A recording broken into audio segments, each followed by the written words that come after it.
নমস্কার, আমি অ্যাস্ট্রোলজার অঞ্জু গাঙ্গুলি।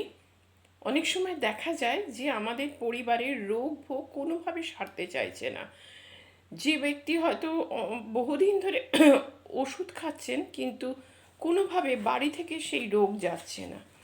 সেইখানে আজকের একটি ছোট্ট টোটকা বলবো। কি করবেন না, এক মুঠো তিল, কালো তিল নেবেন। যে ব্যক্তি রোগে ভোগে ভীষণ অনেক দিন ধরে ভুগছেন, তার মাথার ওপর দিয়ে কি করবেন না, 27 বার ঘোরাবেন অ্যান্টি ক্লকওয়াইজ, এবং সেই কালো তিলটি আপনার বাড়ির উত্তর দিকে ঘরের বাইরে ফেলে দেবেন। এটা করতে হবে প্রতি সপ্তাহে একবার করে। করে দেখুন, ছোট উপায় কিন্তু ভীষণভাবে কার্যকরী হয়।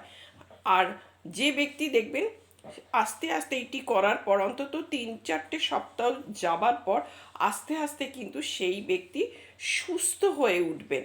করে দেখুন। নমস্কার, জয় মা তারা। আর আমার চ্যানেলটিকে যদি ভালো লাগে অবশ্যই সাবস্ক্রাইব করবেন। নমস্কার।